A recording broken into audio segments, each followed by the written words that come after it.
තමයි රෆල් පටියක් හදාගන්න විදිය තමයි පැහැදිලි කරන්න යන්නේ. එතකොට මම මේ රෆල් පටිය හදන්නේ මූලික අත කොටසක අගට අල්ලන පටියක්. එතකොට ඔයාලගේ අත අග වට මිම්මේ ප්‍රමාණයට ඔයාලට මේ රෆල් පටිය හදාගන්න පුළුවන්. මම අද මගේ කස්ටමර්ගේ අත අග වට මිම්ම විදිහට අඟල් 10ක ප්‍රමාණයක් තමයි ගන්න. එතකොට ඒක මැහෙන වාසියත් එක්ක අඟලක් එකතු කරලා අඟල් 11ක් විදිහට අතාගවට මින්ම අරගන්නවා. හරිද? එතකොට අපි අඟල් 11ක් දිගට ඔයාට අවශ්‍ය උස ප්‍රමාණය තමයි රෆල් පටිය හදාගන්න ඕනේ. ඒක හදාගනිද්දී ඔයා මේක මූලික අතකට අල්ලන නිසා ඉහළින් මෙහුම් වාසි භාගයකට රේඛාවක් ඇඳගෙන ඉන්න ඔයාගේ රෙදි කොටසේ පතරම හදාගන්න ඉස්සෙල්ලා මේ මුළු කඩදාසියක. එතකොට කඩදාසිය ඉහළින් අඟල් භාගයක මෙහුම් වාසි රේඛාවක් තියාගන්න. මේ කොටස අපි මූලික අතකට අල්ලන නිසා. එතකොට ඒ රේඛාව දිගේ අඟල් 10ට අඟලක් එකතු කරපු ප්‍රමාණය කියන්නේ මේ හුම්වාසියත් සමග අතාග වට ප්‍රමාණය මම මේ විදිහට ලකුණු කරනවා. ලකුණු කරලා මම මේ රෆල් පටියේ උස මට අවශ්‍ය වෙන්නේ අඟල් 5යි.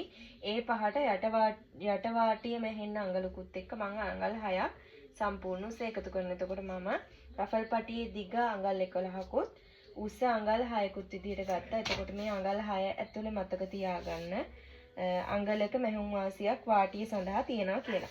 ඊට පස්සේ මම මේ පටිය ඔයාලට කිව්වා සමාන්තරව අඟලෙන් අඟල ඉරි ගහ ගන්න කියලා. මේ විදිහට අඟලෙන් අඟලට ඉරි ගහ ගන්න. මම මේක ගහ ගන්නවා මේ රූලේ මහතටම මම මේක අඟලෙන් අඟලට ගහ ගන්නවා. එතකොට අර ඉහළ අපි භාගික මෙහුම් වාසියට ඇඳ රේඛාවට පල්ලෙහෙන් තමයි අපි මේ විදිහට රේඛාව ඉදිරියට ගහගෙන යන්න ඕනේ.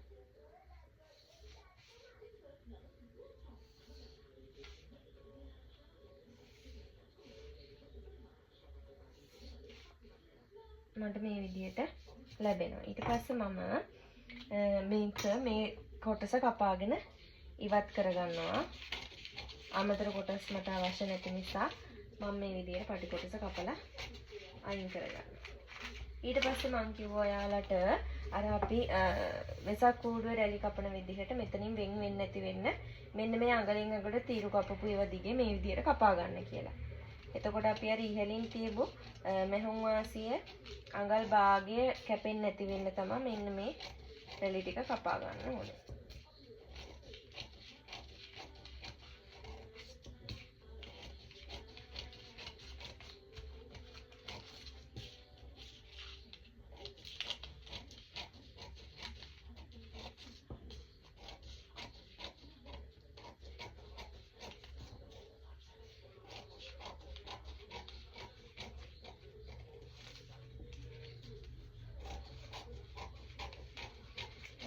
ඉක්ම කපා ගත්තාම ඔයාලට පේනවා මෙන්න මේ වගේ අර සවුකල රැලි කැපුවාම මේ විදිහට තියෙන විදිහට තමයි තියෙන්නේ. ඊට පස්සේ අපි අපිට අත කපා ගන්න අවශ්‍ය රෙදි කොටස අරගෙන ඒක මේ විදිහට දිග ඇර ගන්නවා. දිග ඇරලා ඒක මතින් අපි කපාගත්ත කොටස ඈඩ් කරමින් තමයි එලා ගන්න ඕනේ. කියන්නේ ප්‍රසාරණය කරමින් මම ඔයාලට පැහැදිලි කළා ගිය සතිවල ක්ලාස් එකේදී මෙන්න මේ විදිහට ප්‍රසාරණය කරමින් එලා ගන්න කියලා.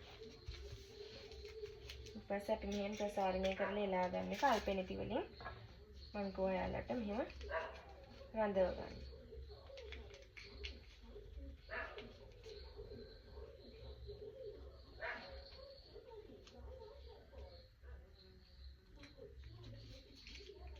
මෙහෙට ඔයාලට පුළුවන් අල්පෙනිති පාවිච්චි කරලා ඔයාලට අවශ්‍ය ප්‍රමාණයට ප්‍රසාරණය කරගෙන මේක දිගට ගන්න.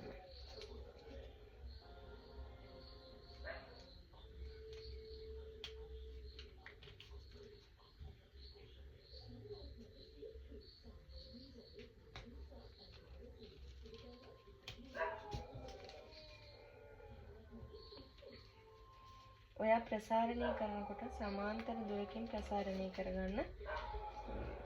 නැත්නම් එහෙම ඒක පොඩ්ඩක් අර බැලන්ස් වෙන්න අපි කරගන්න ඕනේ. එතකොට තමයි ලස්සන.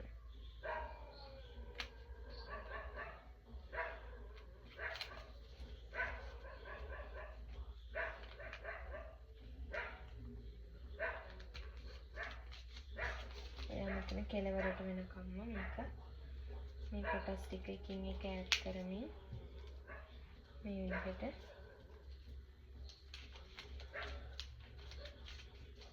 පින්ස් රඳව ගන්න.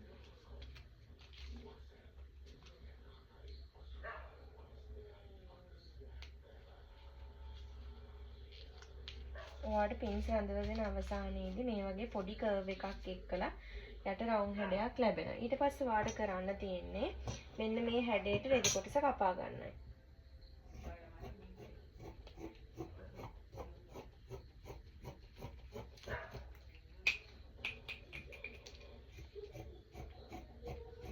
යටිනුත් ඔයාට ලැබෙන්නේ මේකෙදි මේ වගේ රවුන්ඩ් හැඩයක්.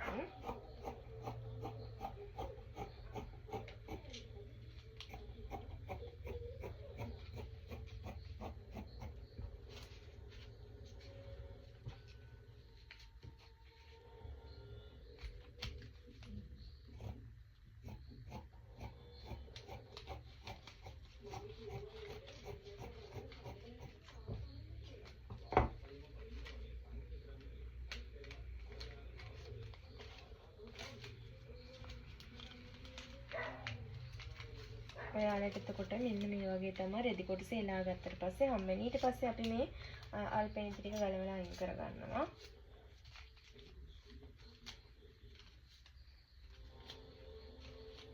අයින් කරගෙන ඔයා හදාගත්ත බ්ලොක් එක අයින් කරගන්න.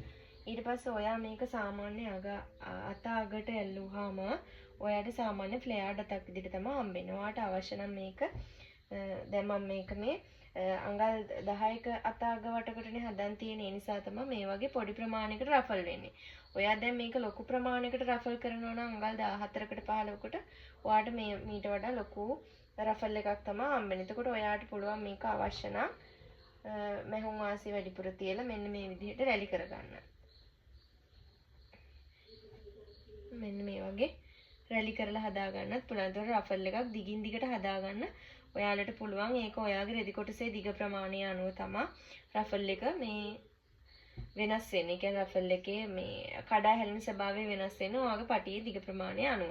එතකොට මේක තව ලස්සනයි. සාමාන්‍යයෙන් මේ කඩා හැලෙන රෙදි වලින් මම දැන් මේක කපලා තියෙන්නේ මේ ලිනන් රෙද්දකින්. එතකොට ඔයාලට මේක ලස්සනයි. තව මාෂා මසරාටි වගේ කඩා හැලෙන රෙදි වලින් කරගත්තා. එතකොට බ්ලොක් එක හදා ගන්න ඕන ඔයාලා අර විදිහට අඟලෙන් අඟල පටි මාක් කරලා මෙන්න මේ විදිහට රෙද්ද එලා ගන්න හොඳින් ප්‍රසාරණය කරනකම්. මේ විදිහට හොඳට ප්‍රසාරණය කරගන්න.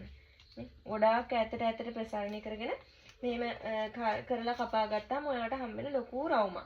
එතකොට ඒක රවුමේ ප්‍රමාණය කියන්නේ ෆ්ලෙයාර්ඩ් හැඩේ ප්‍රමාණය වැඩි වෙන්න ඔයාලගේ රෆල් එකේ කඩා හැලෙන ස්වභාවය රැලි වෙන ස්වභාවය වැඩි. ඒක හොඳින් මතක තියාගන්න. එතකොට කරගන්න විදිහ මේ රෆල් එක හදාගන්න සාමාන්‍ය නිකන් තීරුවක් අගලෙන් අඟලට වෙන් කරලා ඉහළ මෙහෙම වාසිය කැපී යන්න නැති විදිහට තීරු වෙන් කරගෙන ඒක ප්‍රසාරණය කරලා ඔයාගේ අවශ්‍ය රෙදි කොටස එලාගෙන පින්ස් ගහගෙන මෙන්න මේ කර්ව් එකටයි යට කර්ව් එකටයි කපා ගන්න එක තමයි කරන්න තියෙන්නේ.